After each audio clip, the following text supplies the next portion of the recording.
Throwdown Nation.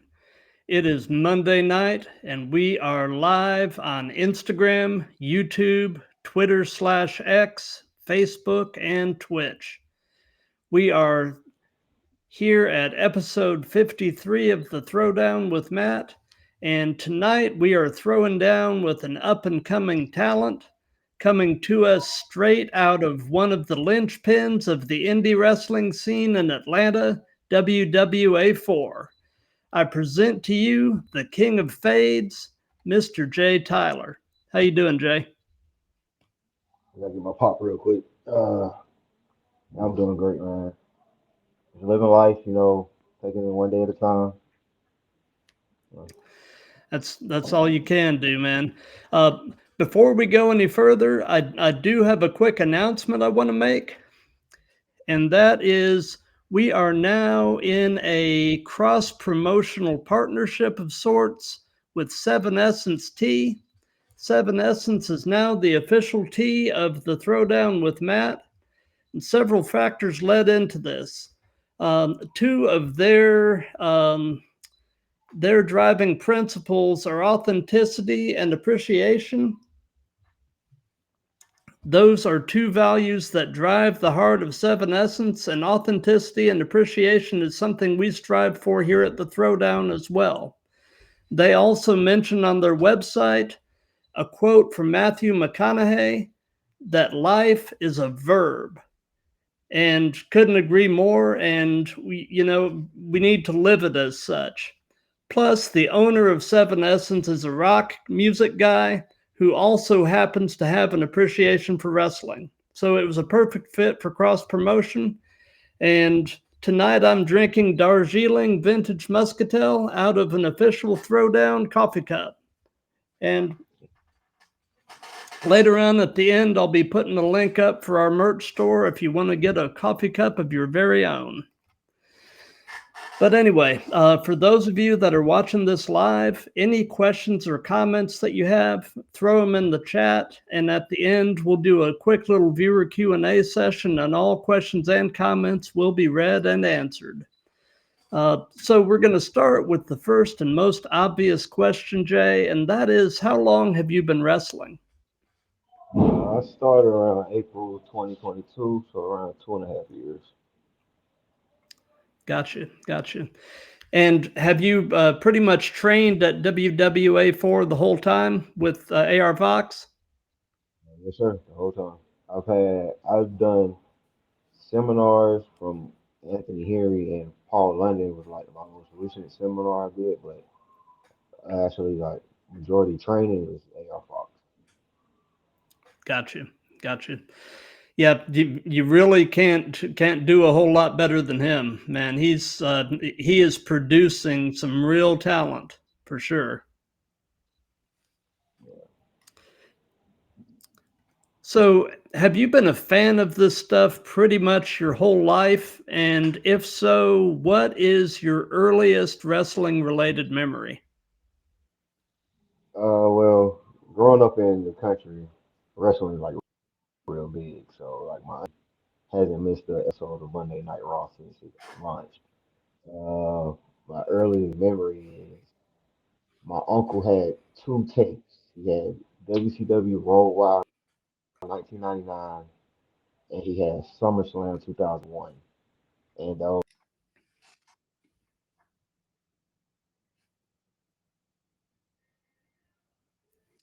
Looks like we've lost him. Hopefully, he'll be back. And here we go. We lost you. You were in the middle of, you said SummerSlam 2001, and then you cut out. yeah, SummerSlam 2001. Those two tapes right there were like my first, some of my first earliest memories of wrestling. Matches that stood out on the card was I remember Randy Savage fighting at Road Wild.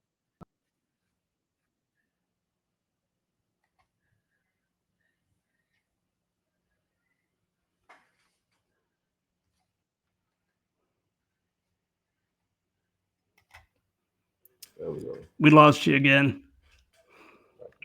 So yeah, I was saying matches stood out. Dennis Rodman faced Macho Man Randy Savage. That was always hilarious to me because I only knew Dennis Rodman at the time for basketball at the time, but that one popped me. Booker T and Stevie Ray winning the WCW Tag Team titles from Kidman and Bam Bam at the time. Rey Mysterio, Eddie Guerrero, Billy Kidman faced off in the opening.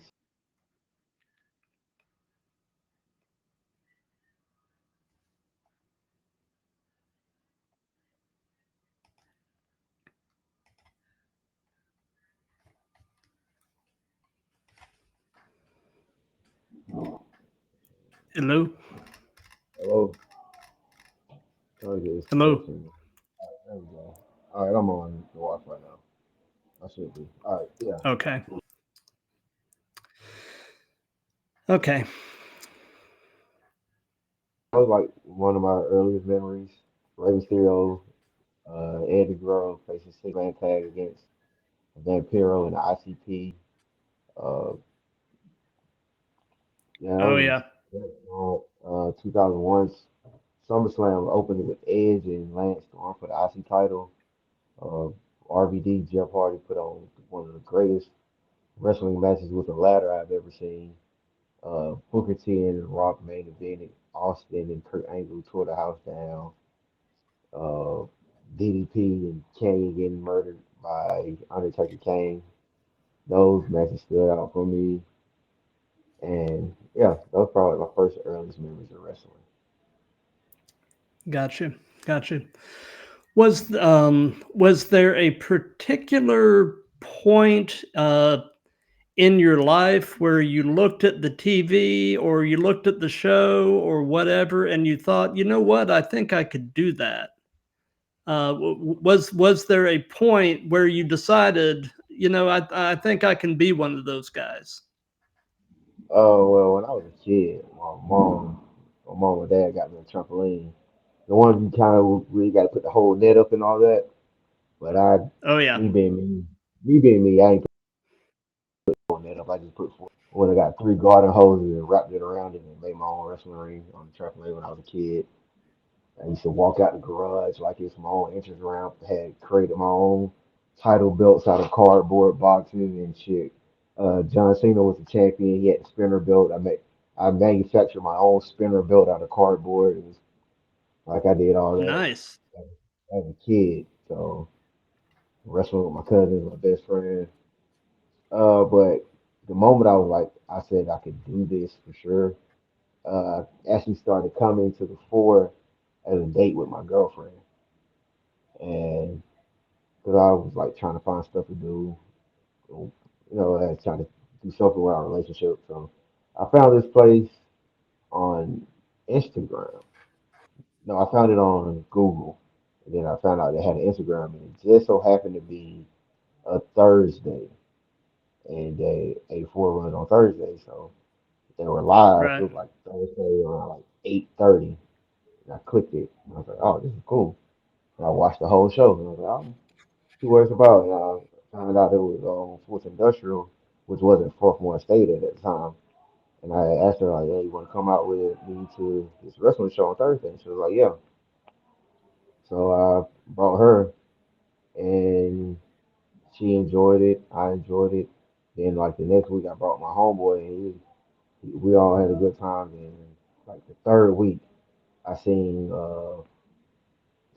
It's funny because shout out to Alonzo Garcia. I seen Alonzo Garcia in the ring, and I was like, "Yo, this dude can do this shit. I can do it. 100% I can do it." And I was like, and like the next week, I signed up after work. Like I put my whole relationship in jeopardy just signing up. I didn't even talk to my girlfriend for the whole day. I was like, because I know she's gonna talk me out of it if I talk to her. So I just took the money I had. I had got my taxes at the time. I just came up here. I paid Fox and I joined. I've been keep rolling ever since. Awesome. Awesome. Speed round.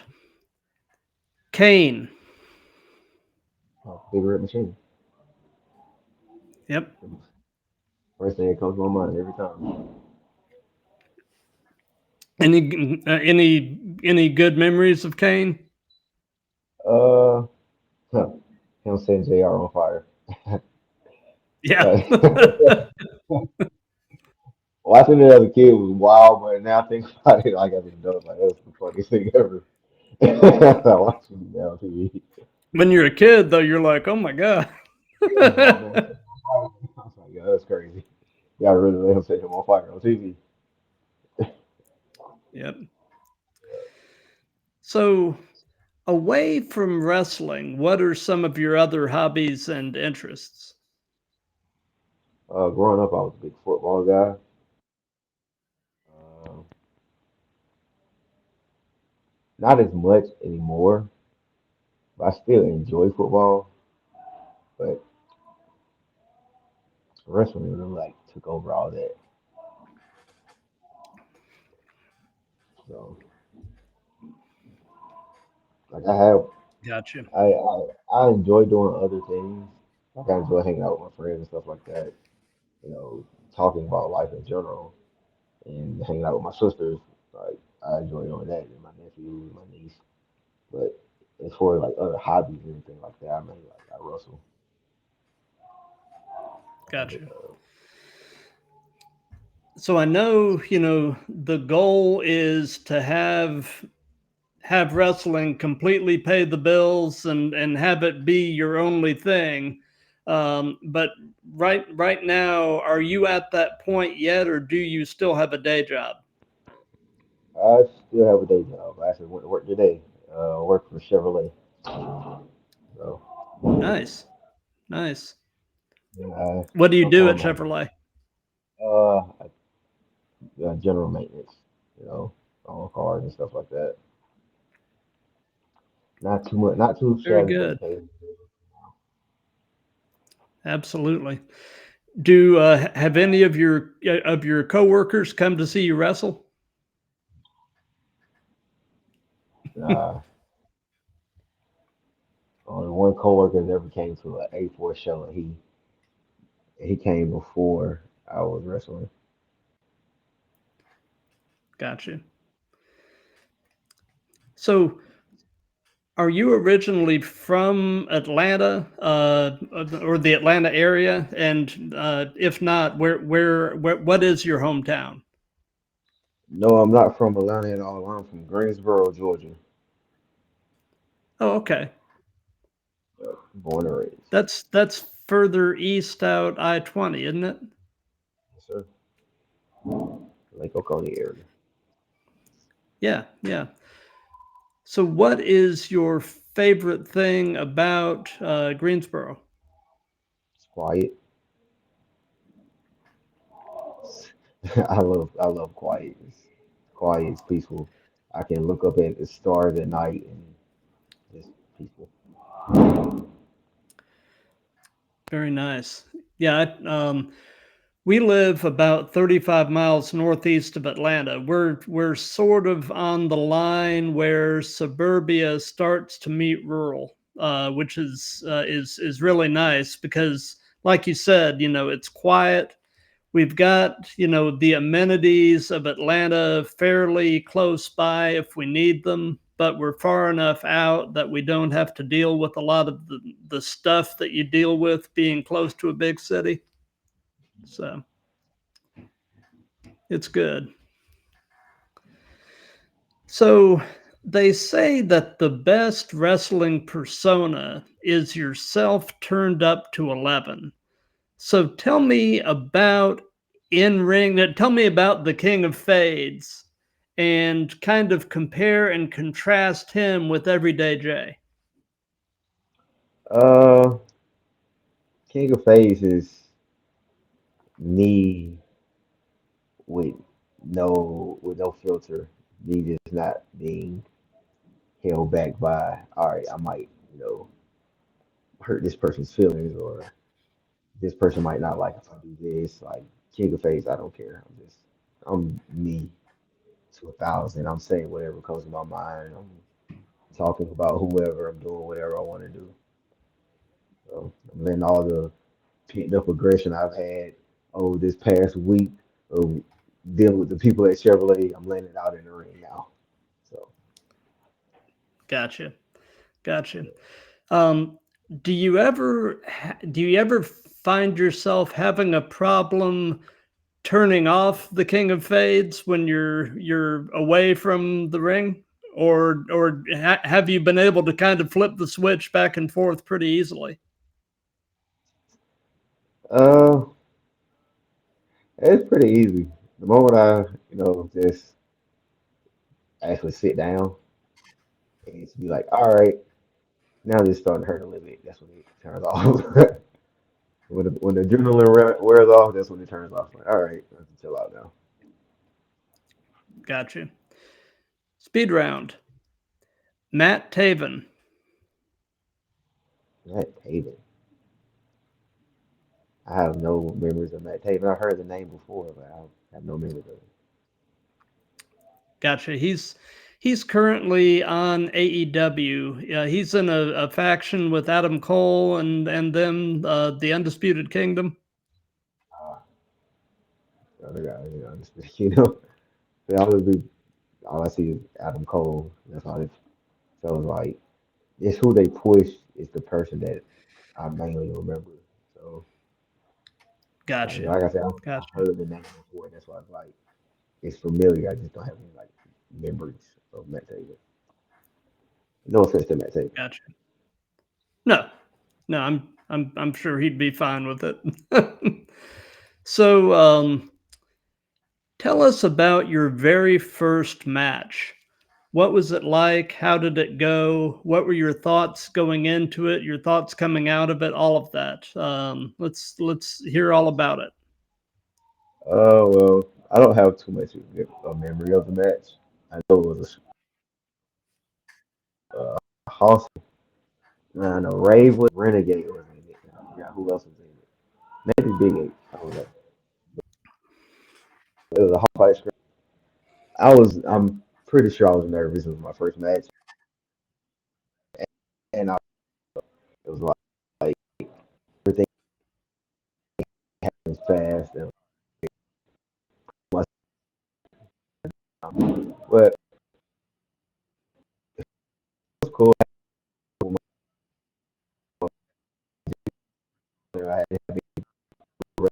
that's wrestling 3 pounds each. I came out with a black a 19 that was like I got from my friend. That was like his brand. That I was wearing that, and uh, yeah, that's all. That's probably what I remember. The match I won a match with the 52 bomb, was a five miscarriage power bomb I was doing at the time. But yeah, that's about what I remember from the match. Gotcha. So, we just heard about the first match. Now, tell us about your favorite match that you've been a part of. My favorite match that I've been a part of was 6-man tag, Fade Area Militia. Shout out my boy Travis 3000 and my boy DJ Bruner versus the Scope, AR Fox, Adrian Atlantis, and Liam Gray. That was my favorite match. We did that at one of the DWA shows. I think it was a 4th of July show, if I'm not mistaken. We went like 25 minutes. It was just high flying, fast paced action. Uh, that was my first time actually getting in the ring and wrestling Fox. You know, great memory. DJ jumped off of a ladder, crazy spot. But yeah, it was fun. The crowd was hot the whole match. So, a lot of people can't keep a crowd hot for 25 minutes, and we kept it hot the entire time. And had great praises from that match. Gotcha. I was actually just looking over at the Instagram tab, and one of your WWA4 comrades, Don Cameron's in the chat. Shout out Don Cameron. They call that boy Big Devo. Hmm. So, What is the longest distance that you have ever driven to get to a match? To get to a match that I've actually wrestled in was probably I don't know how far Panama is, probably like 6 hours, 6, 7 hours to Panama, Florida. But the longest I've ever been in the car to go to the show was probably GCW. We drove from Atlanta to St. Louis to like right outside of Indianapolis and back to Atlanta. That was That's a good little haul. a lot. Yeah, the Panama Gotcha. trip was the longest I've driven to a show. We did that. We did that loop twice. Me and Travis did it twice. The first time we went down there with Grayson and Eddie Hendricks, Grayson Pierce and Eddie Hendricks. Shout out to those guys. And the second time we went down there with Black Jack Mack and Edward Draven, which was actually one of my favorite trip stories because Travis tried to get the rental car the same day, and we couldn't get a rental car same day for some odd reason. And I had a bright idea of let's get a U-Haul, try to get a U-Haul van or a pickup truck or something. And the place said they had one, and we get there, and then the guy tell us the only one they have is in Dallas, Georgia. So all they had was the big box trucks. So all four of us piled up in the box truck and drove it down to Panama. The tire Wow. blew out. Yeah, the tire blew out like an hour and a half outside of Atlanta in the middle of nowhere. We had to wait Oh like no. we had to wait like another hour before the guy comes to replace the tire. We drive to Panama. We get there 5 minutes before the first bell, and we walk through the door. We find out that the guy wanted us to wrestle first. It was like, oh, we can't do that. We can't do that. So they moved us to third. So, wild trip. Good story though. Yeah, I've Um, had some. actually, Wednesday night, I've got Eddie Hendricks. So, uh, Shout out. Another member of the so, Throwdown Nation. oh yeah. Speed round. Darby Allen. Wild. I like it Yeah. though. He's cool. He's cool people. He came to the fort before when him, Fox, Swerve, and Steve were ringing that angle. He showed up at the fort and met him. Pretty cool guy. Yeah. He's somebody that doesn't care about his body. I mean, he will do whatever he feels like to put on a show. Yeah. Shout. Hey, it reminds me of my boy Mr. Danger, man. Shout out Mr. Danger. So, what is your biggest in-ring pet peeve? What could an opponent do that would just drive you nuts? Uh, I don't know. I honestly don't know.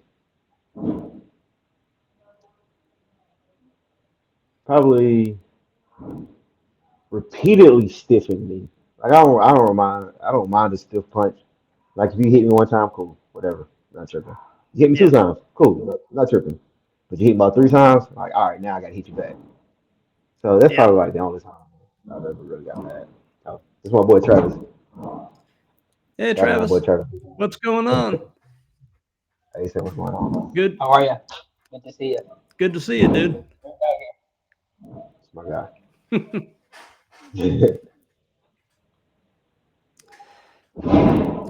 Yep. So I know that the as far as preparing for a match, there's really two ways to do it. You can either work it out with your opponent in the back, or you can call it in the ring. Between those two ways of doing a match, do you have a preference? Would you rather work it out in the back, or would you rather call it in the ring, or a little bit of both? I prefer a little bit of both. When I first started out, I preferred to call the entire thing like point A to point B, the entire match. And as I grew in it, I realized like that is a lot to remember. So I Mm-hmm. recently got into just calling spots where I was just like, all right, for this spot I do this, and for this spot we're gonna do this. The rest of it we just call in the ring, working around.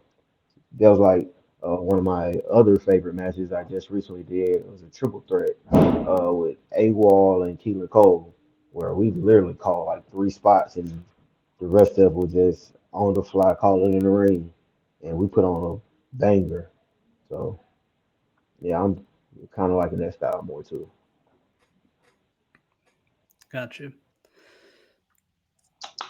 So I don't know that this has been something you've faced, but I'll ask it anyway. And that is, if you were to work in another country or culture, how do you think you would handle the language barriers when interacting with fans and also working with other talent? I have not had the pleasure of being overseas working with other countries and other cultures, but I do have this fancy app on my iPhone called Google Translate that works Yeah, one. So it helped me a lot. So gotcha, yeah, gotcha. that would be my best friend. Yep. So, what has been your most unusual encounter with a fan? Uh, so, You've got a good story, I can tell. oh man, this is Eddie Hendricks and Don Cameron was there for this story right here. This was like not the first DWA show. It's maybe like my third time going down there, and this lady and like me, Hendricks, Don Cameron, and my girlfriend were outside talking. I think it was like after the match, and this one lady just randomly walked up on us and was like, uh, "My grandkids are black," and I was like, "We were like, okay," and she just and it kept getting progressively worse from there, and it wasn't like it wasn't negative racism. It was more of a I'm trying to fit in, and it kind of got awkward real fast. And it was like, all right, Gotcha. we gotta get out of here quick. So that was probably like, so, Gotcha. So, can you share an example of a time where during a match something went completely sideways and you had to completely improvise? uh, speaking on the match I was just telling you about, the triple threat with the on the fly. The finish got botched because we planned to run in, and not enough people ran in to take me out. People ran in, and Travis and DJ ran them off, and nobody was there to run me off. Couldn't run nobody off, so I had to get involved in the finish, and it prolonged the match like 2 extra minutes, and we just like on the fly everything to the finish. Recently, actually yesterday.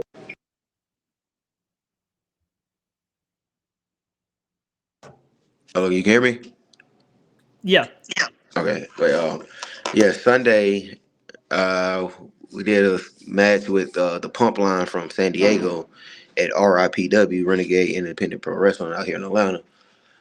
We did a six-man tag opening the show, and the finish was Travis hits a sit-out Uranagi on Robin Shaw, and as the pin is Hmm. happening, I do the Bray Wyatt Roman spot as a tribute because Travis is a big Bray Wyatt fan. I respect the Bray Wyatt RIP. So I did a spear over the pin, and the referee, for some odd reason, didn't count the three, and Travis had the Anaconda Vice to submission for the finish. But that was only two times, really. Gotcha. Gotcha. So, in terms of your in-ring work and your promos, who or what would you say are some of your influences? And it can be wrestlers, it can be pop culture, any of that. What has influenced the King of Fades to be the character that he is?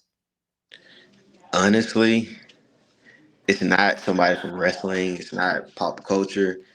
It's people that I hung around on a like daily basis, like during like very influential years of my life. It was like I hung around these people, and I was like, these guys are actually characters. The more I just sat there and been Hmm. around, I was like, these guys are characters. They're hilarious. Like you can tell that they're nobody to mess with, but they can crack a good joke and laugh with you too. And that Gotcha. connect, and that actually helps me connect with fans with being able to crack a joke and laugh with the fans, but also being a serious presence in the ring. Gotcha. So, do you have an all-time favorite match as a fan? A match that you can have watched it a million times and it just never gets old, and there's always some new little nugget that you can pull from it every time you watch. Uh, AJ Styles, Christopher Daniels, Samoa Joe, triple threat. Nice. From Yeah, TNA? Yeah. yes, good one. That inspired me to put together my first match that I structured out together was a triple threat between me, Eddie Hendricks, and Grayson Pierce.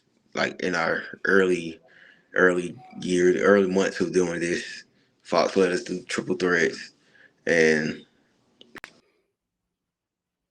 first one I ever put together. I used that match as a base structure of what I wanted to get over and what I wanted to do. Very cool. Yep. AJ and Joe, and AJ and Daniels, for that matter, always had such great chemistry together. I mean, uh, you could put those guys together at any time, and you've got magic. Definitely. So, Feel so you're still a pretty young guy. So this may not apply all that much at this point, but I'll go ahead and ask it anyway. And that is, what hurts right now? I'm not as young as you think, bro. I just turned 30 2 weeks ago. But right now, my shoulder hurts more than anything. I did a springboard clothesline yesterday and I landed on my shoulder. So right now, that hurts Mm, way more than anything. My neck hurts a little too, but mainly it's my shoulder. got you. Uh, Got you. Well, I just turned 55 a couple of months ago, so you know, uh, you know, the 50s are a strange time, man. You hit 50 and your body starts doing some weird stuff. I'll just say that much. Yeah, you've got a lot to look forward to. hey, can't do nothing but look forward to it. Absolutely, absolutely. So, what has been the most significant injury that you've suffered, either in wrestling or in training? Oh, well, call back to earlier when I said after my first match, before my first match, I was coming off an injury. I actually broke my ankle, well, fractured it 3 weeks prior to my first match.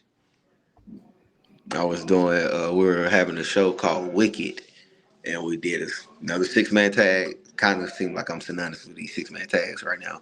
But did the 6-man tag, and I wasn't even in the match. I was just on the outside. We were doing Team Humidity versus Team A4. It was at the time we were doing Wednesday Night Humidity, which was us guys who had just started and was trying to get us prepared to do A4 Thursdays versus guys who were on A4 Thursdays. And it was Rico, Keelan, and Larry Lazard versus CB, Mr. Sexy, and I think DJ at the time, and me and Reggie Rage, R.I.P. Reggie Rage, my guy. We were on the outside, and they did a dive spot where all three of them dived at the same time. And I caught Keelan and Larry landed on me at the same time, and my ankle got twisted up and all that, ended up just fracturing my ankle. And I also had to do a spot like right afterward where we had to pull the referee out and argue with the referee. So as I'm on the ground, I'm like, oh my God, I broke my ankle. And I was like, fuck, I got to do my spot.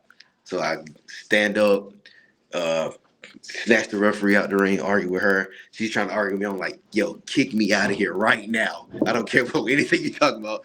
Kick me out right now.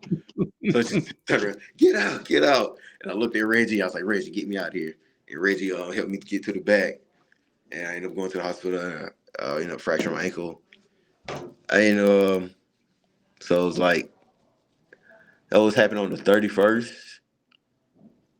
And I had a x-ray on the 15th of November, 15th to 18th of November.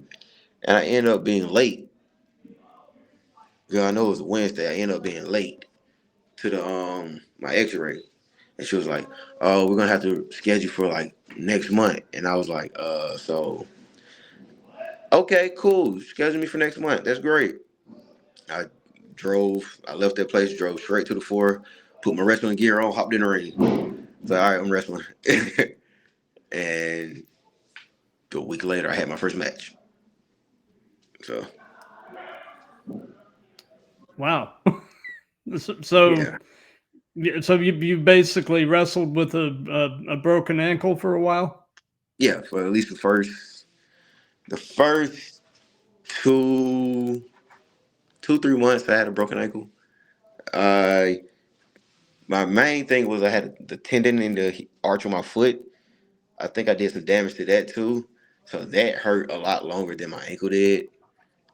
But all that is fine now. So Well, I'm that's wrestling. good. I'm wrestling without ankle braces now. So Awesome. Speed round. Mick Foley. GOAT. Love Mick Foley. Yeah. Yeah. My favorite memory of Mick Foley is, I know most people say the Hell in the Cell with Undertaker, but my favorite memory of Mick Foley is the Three Faces of Foley in the Royal Rumble. That was my favorite Foley. That will pop me to the day. I love it every time. It's the greatest thing ever to me. I actually recently showed the clip of his 3 entrances in that Royal Rumble to my wife, who is not a wrestling fan, but she got a kick out of that too. Yeah, just that was definitely a cool moment. Another Foley moment I love is the interview that he did with Jim Ross as Mankind. When he kind of went nuts and ended up choking out Ross with the mandible claw. Yeah, that was a great interview. Yeah, he had great promos. He did. The promo that he did in ECW with the whole Kane Dewey thing, that was because that came from a very dark place, and you could just tell that was very real to him. Yeah, it was great on the mic.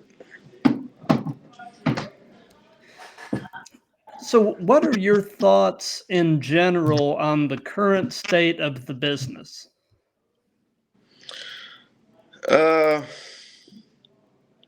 Business is booming, definitely. Business is definitely up in wrestling. I feel like personally, it could be more opportunities given to younger guys and newer guys. I feel like a lot of guys will try to hold on to their spot, their 15 minutes of fame for 15 years, and it's all right, bro. Time to put somebody else in time to get somebody else some shine now. But outside of that one thing, I feel like business is real good for wrestling right now. I agree. I mean, I've been a fan since I was around 11, varying levels of fandom at different points in my life. But like I said, a couple months ago, I turned 55. So I've been following this stuff for 40 plus years.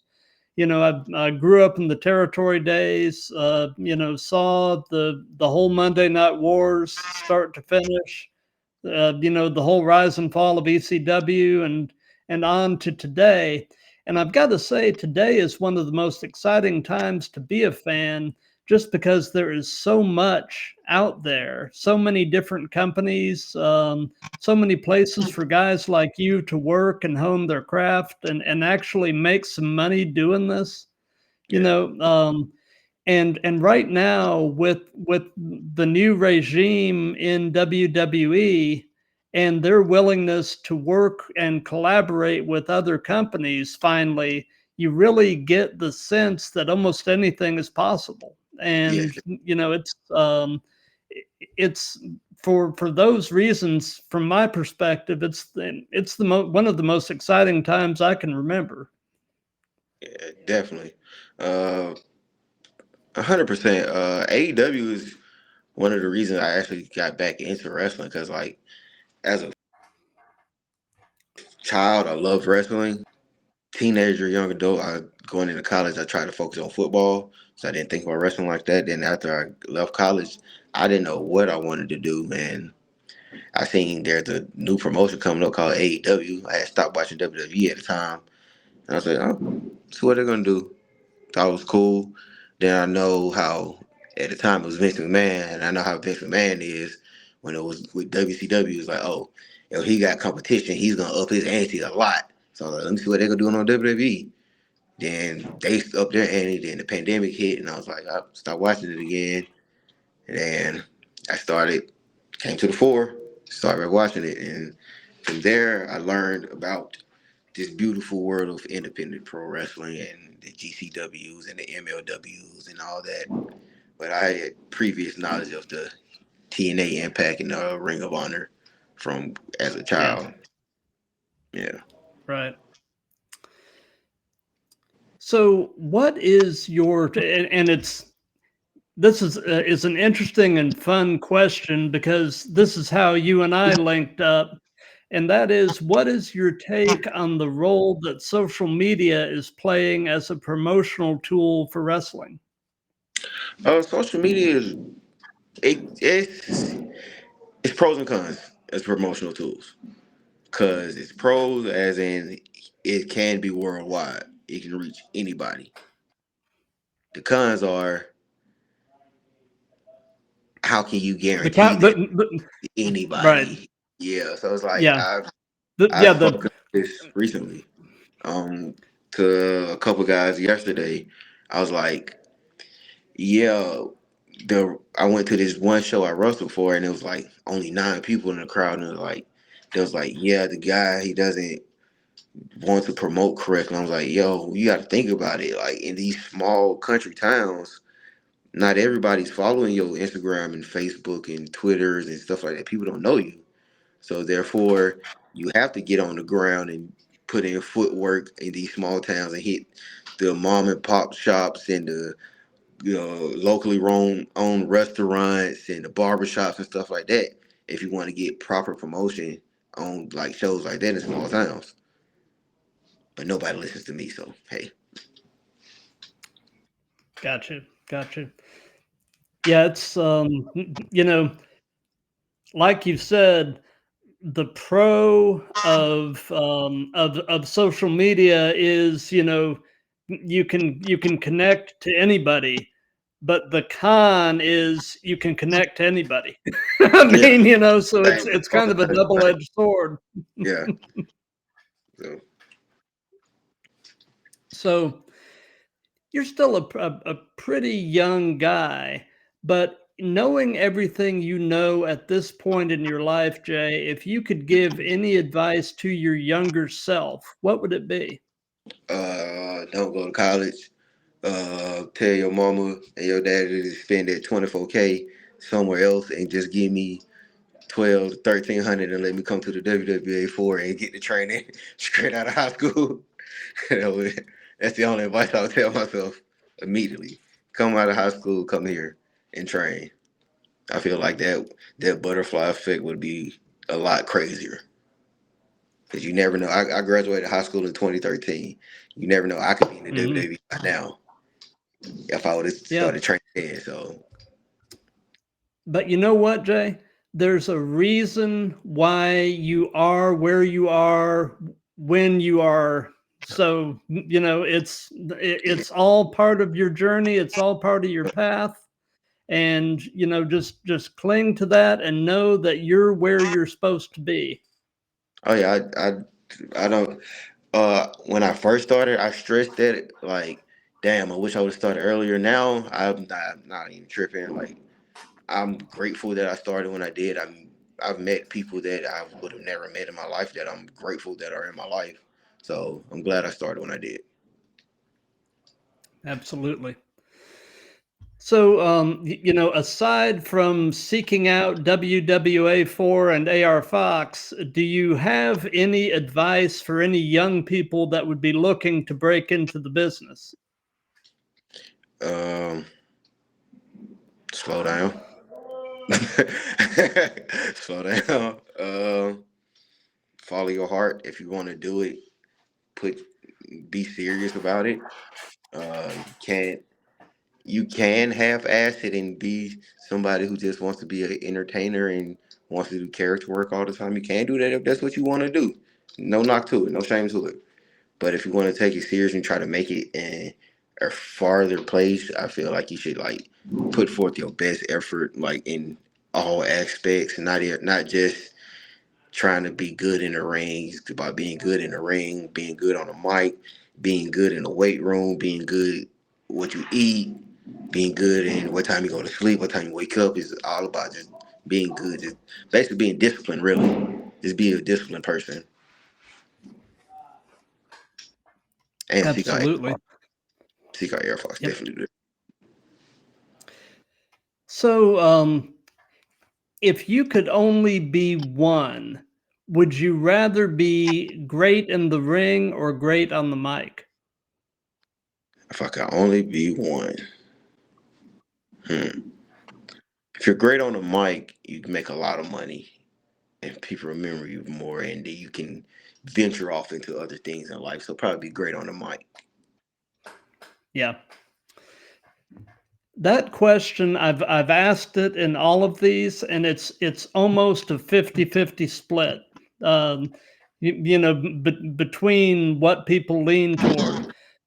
But I mean, you get the rare guys that are amazing in the ring and are also amazing on the mic, and those guys can almost write their own ticket.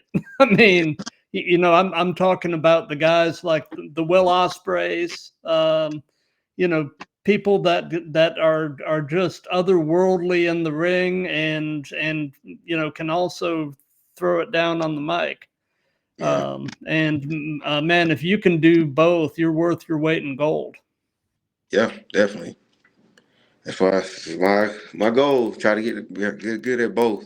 I feel like I started doing promos a lot more in the past couple months, trying to get better at promos. So I know that that's like 100%. Like if you want to make top dollar, you have to be able to talk on a mic. So that's my goal. Absolutely. So tell me about the King of Fades gimmick. Where did it come from? What's the story behind all of that? Okay, so the King of Fades. I have a group that I created called the Fade Era Militia, which is myself, Travis 3000, DJ Bruner, and Eddie Hendricks. The group, well, it started off with just me and Trav, then I added DJ, and that's why we became the Militia. But the Fade area, the King of Fades, and the Fade area started as when I moved to Atlanta originally. I went to stay with one of my friends that I met back in college, and Mm-hmm. I in my room on my phone, but it has no internet connection. And so I was like, "Hey, bro, what's the Wi-Fi?" It was like, it's fade area. And I was like, why does it call fade area? He was like, well, this house is where all the homies come to run a fade and fight. And I was like, oh, all right, it's cool. And it always stuck with me. And I just never thought of it until like I brought us all together. And I was like, would it be the fade area? And King of Fades is like, well, King of Fade gimmick is I'm gonna adapt to whatever style you are. I'm not gonna turn down no fight. I'm gonna adapt to it and I'm gonna give you the fight of your life. So Got you. But I like how the initials spell fam. You yes, know, so I mean, you know, it's a group, but it's a family too, yeah, and that's so, uh, those are the best factions where there is a legitimate brotherhood. yes. Those are my guys. Like road trip, 100%. We're down the road trip. I've had, like I said, me and Travis went to Panama a couple times. Me and Hendrix went to Panama together. Me and Hendrix recently just did another road trip where we went to Middleton, Tennessee with Grayson and Rico Gonzalez. Shout out to Rico, he gave us that plug. But yeah, we just did a road trip. Like when I say those are my guys, those are my guys. I got their back, they got mine. So if I can call, That's how it ought to be, man. if I need them in anything, I can call them. They need me, they can call me. Hendrix recently needed his brakes changed on his car. I changed his brakes for him. So it's like anything they need me in real life, outside the ring, inside the ring, I'm there for them. So Well, that's, you know, having friends like that is a blessing. yeah. And like I said, if I would have started wrestling when I came out of high school, I would never met these guys. So started at the That's perfect time. true. So, do you have any pre-show traditions, rituals, superstitions, anything like that? Do you have basically anything that you try to do consistently before you go through the curtain? Uh, I say a prayer and I stretch. That's what I do every time. I ask God to watch over me, get me through the match safely, mistake free, bless everybody. I I say in my prayer, I ask for my friends that was passed along the way, Day Day, Reggie Rage, Dex. I ask them, say, walk with me with this. Ask my grandparents to watch over me, and we'll go out in the curtain. Gotcha. Speed round. Paul Heyman. Go. Love Paul Heyman. Always have. Always love Paul Yeah, Heyman. same here. I mean, you know, based on just being the guy that created ECW, he's Hall of Fame. Yeah. And you know, beyond all of that, just the contributions that guy has made to the business over the decades. I mean, he's just unbelievable. Yeah. I'm a big Paul Heyman guy. I love Paul Heyman. And the work he's been doing in this whole bloodline saga they've got going right now has Yeah. just been amazing. He's almost reinvented himself again. Yes. So, Pops he gets every time he hears voices crazy. yep. So something that we've done in all of these that's just been kind of fun is we've let the current guest pose a question for the next guest. So one of my previous guests posed this question, and that is if you could hold, you know, as the champion, if you could hold any belt in history based on belt design, what belt would it be and why? I'm about to put over a belt that a lot of y'all have never heard of. But the Bulgarian Championship. I just recently wrestled for this championship last Thursday against Damian Tangram. Really? Yes, hands down the most beautiful championship belt I've ever seen. Hands down. So if Really? y'all I'm, ever I'm, I'm, I'm going to have to see if I can find a picture of it somewhere. if you ever get a chance to see that Bulgarian championship belt that Damian Tangram has, you're gonna agree that this is probably one of the most beautiful belts you've ever seen. Shout out to Damian Tanger in Bulgaria for that. Nice, nice. So, since this is part of a series, do you have a question that you would like to pose to the next guest, who actually is Eddie Hendricks?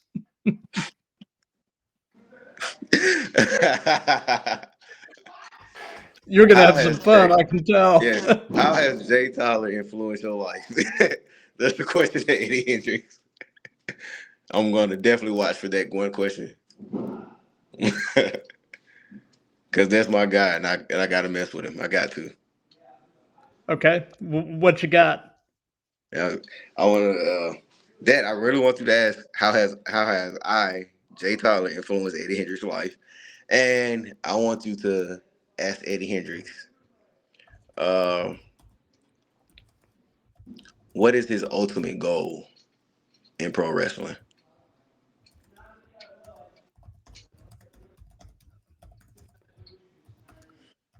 Well, I will definitely ask him, how has Jay Tyler influenced your life, and what is your ultimate goal in wrestling? So, how would you answer that? What is your ultimate goal in wrestling? My ultimate goal in wrestling, as a child, I've always wanted to be a WWE champion, 100%. Hmm. The past bad blood in Atlanta, Jay Uso actually let me hold the IC title, and I felt, Really? yeah, and that's a ultimate goal. I want to hold a WWE championship, but if I cannot get to a WWE championship, any recognizable world title that I can travel around the world and defend and put on and show to everybody what I can do is the ultimate goal. What I really would like to do. Very cool. Yeah, Jay Uso seems like a good dude. Yeah, he's a cool guy. So, we're getting toward the end of things now. So, do you have any upcoming shows or anything at all that you'd like to give some hype to? Always hyped to the my favorite show, A4 Thursday. Always hyped to that. But we do have a DWA show coming up Saturday on the 30th, and that's in Williamson, Georgia. I'm thinking, and I was possibly gonna get on the road Sunday and travel up to Chattanooga to Forever Pro.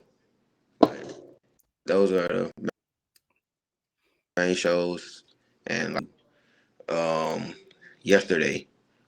So that's it for all the shows I got so far. Trying to get more bookings, so if y'all looking for a wrestler that can work babyface or heel, that can get your talent over, look no further. You find your guy. So Gotcha.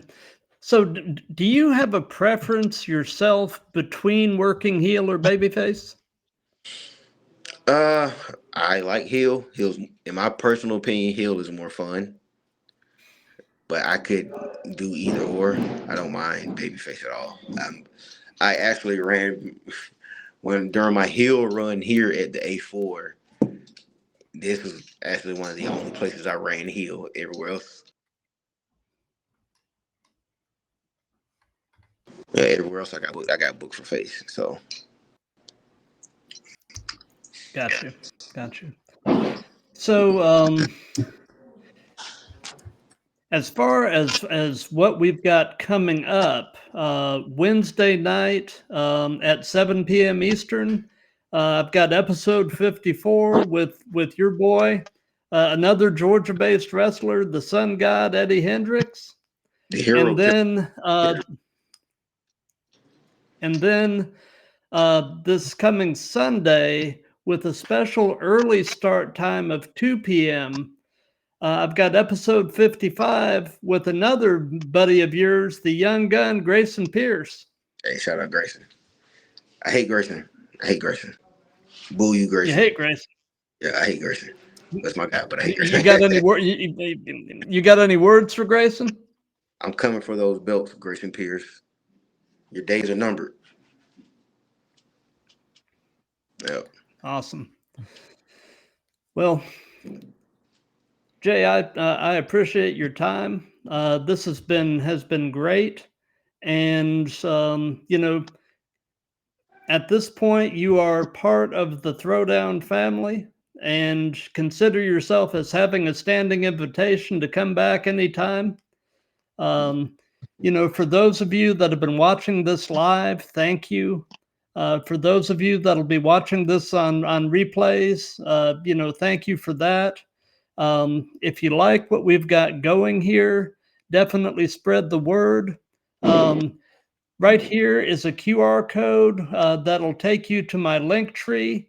And definitely feel free to use that and go to my various socials. Give me a follow, all that good stuff. And there's definitely plenty of stuff in my link tree. And like I said, I'm drinking out of one of the brand new Throwdown with Matt mugs, and I'm gonna put up another QR code that'll take you to the merch store. We've got mugs, we've got hats, we've got T-shirts, all kinds of stuff, and more stuff is going to be coming soon. We're working on some additional designs. But anyway, like I said, Jay, thank you, and everybody have a wonderful rest of your night. Be safe, love each other, and keep throwing down. Thank you, man.